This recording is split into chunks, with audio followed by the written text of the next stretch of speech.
आज आपण पत्रलेखन शिकणार आहोत। तर पत्रलेखनाचे दोन प्रकार आहेत, तुम्हाला माहितीच असेल। औपचारिक पत्र आणि अनौपचारिक पत्र। औपचारिक पत्रामध्ये काय येतं, तर एक औपचारिकता पाळणे म्हणजे मागणी पत्र, विनंती पत्र, कार्यालयीन पत्र, हे काय झाले औपचारिक पत्र।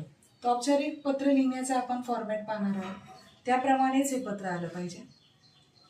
प्रथम आपण दिनांक टाकतो, तुम्ही ज्या दिवशी तुमचा पेपर असेल किंवा ज्या दिवशी तुम्हाला शाळेमध्ये दिलेला असेल त्याप्रमाणे तुम्ही त्या दिवशीची तारीख टाकू शकता।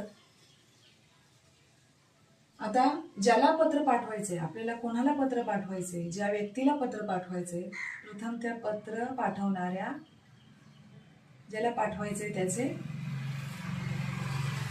नाव, त्याचा पत्ता हे सुरुवातीला यायला पाहिजे।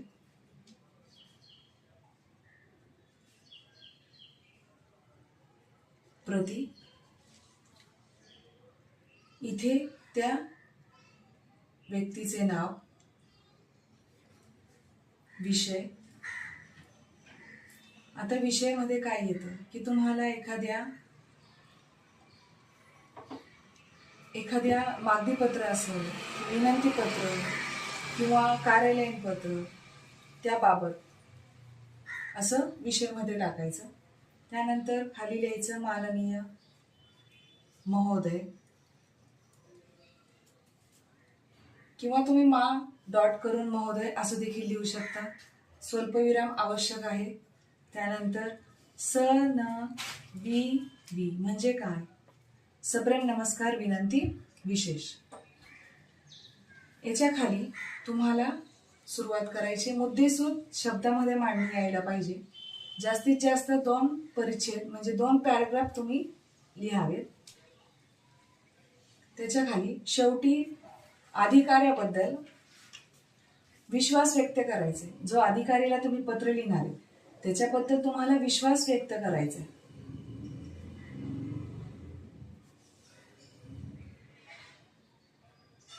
त्यांच्याबद्दल खात्री निर्माण करण्यासाठी तुम्हाला इथं लिहावं लागेल, तसदीबद्दल क्षमस्व,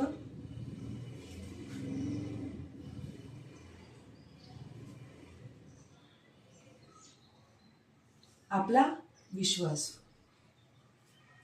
हे औपचारिक पत्रामध्ये शेवटी आपला विश्वासू असंच लिहायचं। खाली इथे तुम्हाला लिहायचे पत्र लिहिणाऱ्याचे नाव, म्हणजे तुम्ही लिहिताय ना, म्हणजे तुमचं नाव, किंवा तुम्हाला अगोदरच नाव दिलेलं असेल तर ते नाव, त्यांचे दिलेला असेल तो पत्ता, खाली ईमेल ID, म्हणजे इथे पत्र लिहिणारा लेखक म्हणजे जो पत्र लेखक असेल तो, त्याचा पत्ता आणि ईमेल ID, असं झालं औपचारिक पत्र। त्याप्रमाणे आता अनौपचारिक पत्र पाहणार आहोत। या पत्रामध्ये पण तेच आहे, सारखंच आहे, फक्त औपचारिक मध्ये आपण विषय लिहितो, हे महत्वाचं आहे, लक्षात घ्या। औपचारिक मध्ये आपण विषय लिहितो, पण अनौपचारिक मध्ये आपण विषय लिहित नाही, कारण हा आपला कौटुंबिक असतो। अनौपचारिक मध्ये कौटुंबिक म्हणजे आपले मामा मामी, काका काकू, आपले रिलेटिव्ह जे असतात, नातेवाईक, त्यांना आपण जे पत्र लिहितो त्याच्यामध्ये आपण अनौपचारिक पत्र लिहितो। स्टार्टिंगला काय करतो आपण, दिनांकच लिहितो, ज्याप्रमाणे औपचारिक मध्ये केलं त्याचप्रमाणे अनौपचारिक मध्ये ज्याला पत्र पाठवायचंय त्याचं नाव सारखंच आहे, काही वेगळं नाही, त्याच्या खाली पत्ता, फक्त आपण विषय लिहित नाही। आपण बाबांना लिहितोय, आईला लिहितोय, मामाला लिहितोय, का आणखी कोणाला लिहितोय, म्हणजे आपल्या रिलेटिव्ह मध्ये। तर मी आता इथे दाखवते की मी बाबांना लिहिते, त्यांना तीर्थरूप बाबा किंवा तीर्थरूप आई, इथे स्वल्पविराम द्यायला विसरायचं नाही, त्याला सुद्धा मार्क असतात।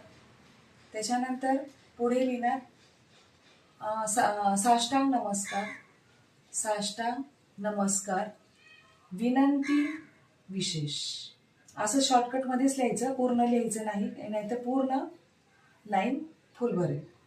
त्याच्यानंतर पुढे लिहायचं, इथे विषय नाहीये त्यामुळे तुम्ही इथे 2 पॅराग्राफ लिहायचे. जसे मगाशी सांगितले औपचारिकमध्ये, तसेच इथे पण 2 पॅराग्राफ पूर्ण करायचे.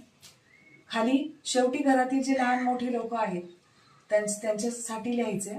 लहानांना आशीर्वाद, मोठ्यांचा नमस्कार असं लिहून पत्र पूर्ण करायचे. खाली शेवटी लिहायचे आपला लाडका किंवा आपली लाडकी, मुलगी असेल तर आपली लाडकी.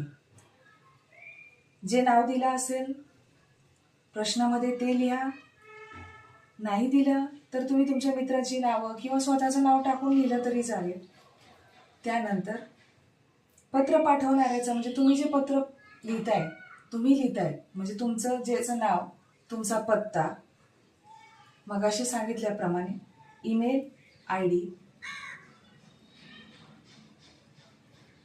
झालं पत्र औपचारिक आणि अनौपचारिक. तुम्हाला समजलंच असेल.